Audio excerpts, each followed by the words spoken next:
January 28th, I find myself at the Ronald Reagan Medical Center. It was amazing. I got to tell you, I had a room with a view.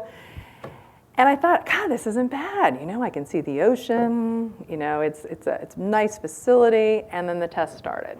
And they weren't bad. I cruised through the first 2 weeks. One day I had 52 blood draws. And I was like, whoa, you know, are these guys vampires or what?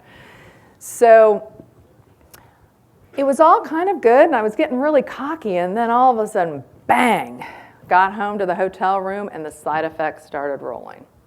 I started with about 105-degree fever, and then my skin started itching, and by morning it was starting to roll off. And I started getting these sores, and I called the doctor, and I'm like, oh my gosh, Dr. Rivas, I'm not feeling really well. What do you think I should do? He's like, oh, I don't know. You're like on a phase 1 clinical trial. The lab rats didn't lose their skin. I thought, okay, there we go.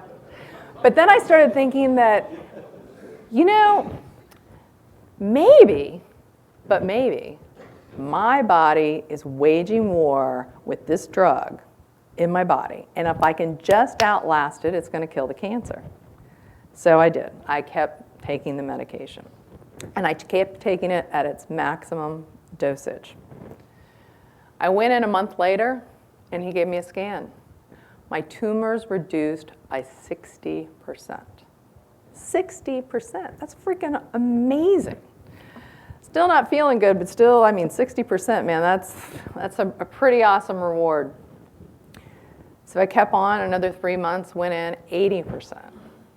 I mean, it was incredible. But what was happening is the side effects were pretty bad. A lot of people were not staying on the medicine, and unfortunately, they didn't make it. And through the process, you know, it's very sad. I'm an outlier. Pretty much everybody on the trial, it was successful. The life was extended up to 18 months, 24 months. And in the cases, we were all kind of entered into this trial because we were the next step from the lab rat. And from that point, we saw this little pill, PLX 4032, become the fastest drug ever approved by the FDA. And now we're seeing treatment in melanoma through immunotherapy and inhibitors. And they're finding out that you can actually go in and turn these cells off and allow your body's T cells and an immune system to actually shut off and kill the cancer. And it was a totally new frontier in medicine. And they're using it in all kinds of treatments, breast cancer, brain cancer. It really has been the new discovery that's changing the way we're fighting melanoma. In June of 2014, I had my PET scan, and the lights went out. And it looked like there was pretty much no evidence of disease, but they wanted me to keep on the medicine. And I got to tell you, the side effects were still kind of hell. The following year, June 2015, I started losing eyesight in one of my eyes. And I was like, man, I need to see. And the next book we need to write is this drug actually going to offer a durable response? And they're like, yeah, but who wants to be the patient to do that? Well, somebody's got to do it. And in my mind, if the drug's working, I go off of it, stops working, go back on it. I mean, there's options. And so then this June of 2016, now I've been off the medication for a year, there are no signs of progression, which is pretty amazing. So, you know, as you know, that people that have had melanoma, it really never truly goes away. It has a little nasty habit of hibernating into different areas of your body and then popping out when you least expect it. And that's kind of the MO behind the cancer. But we're seeing, you know, great strides and great things happen. And as you can see, the road still isn't easy. There's still, you know, but now within this period, there are a series of 5 very good treatment options. There's not just the one IL-2, which would leave people very sick. So it has moved in, but it's still something that you don't want you, your friends, or your family ever to have to go through. So that is why now we're going to talk a little bit about what is skin cancer and why you don't want it.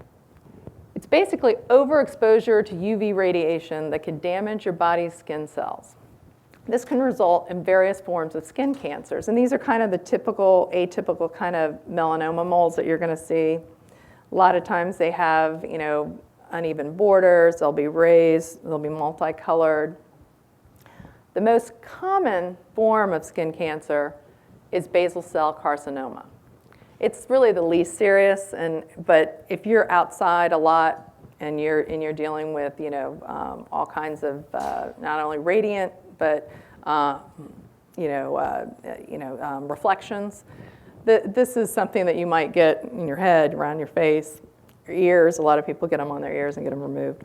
Squamous cell, it kind of appears as a little more serious, but again, if you can catch it easy and it's pretty obvious, that's what they look like.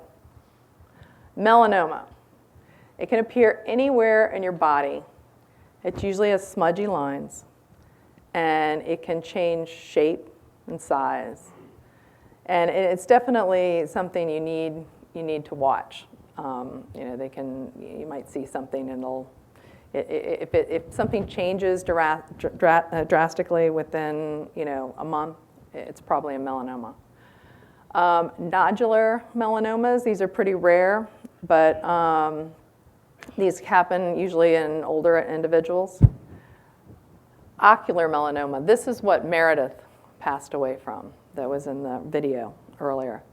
And we don't even think about it, but it's really important to go see an ophthalmologist, because that's the only way you're going to see it. It appears, it comes behind your eye. And again, from dealing outside in the sun without glasses. Accrual melanoma, that's a little harder to find. Usually, a lot of people with darker skin tone, African Americans, it'll happen in your fingernails, your toenails, and it might appear to look like a fungus. But if you ever see anything under your fingernails or toenails that look dark, you should get that checked out. In fact, Bob Marley died of accrual melanoma. He thought it was originally an injury playing soccer. His toe got infected, but underneath the toe was really not an infected toe. It was melanoma. Here's kind of the checklist of what to look for if you're checking your moles out on your body. Asymmetrical. The borders might be jagged. While most normal moles have one color, this will have multicolors.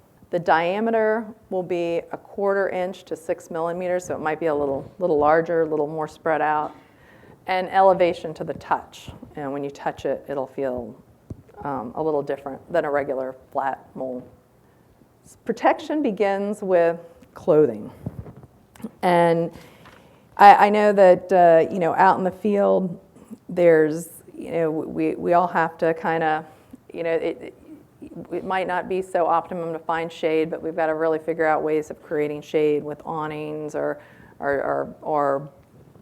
big umbrellas or something like that. Wide brim hats, long sleeve clothes, glasses that wrap around, and the SPF. Another thing is to get naked. Get naked around you or somebody, one of your friends, your husband, wife, spouse, and have them check every part of your body, because the chances are there's a lot of areas that you might not catch, and really melanoma can appear anywhere. Here's a basic guide to self-screening. It's very important that you have a mirror or something so you can check, because a lot of times melanoma appears on your back, because a lot of times we're at the beach and we fall asleep. That's where it's going to catch up with you.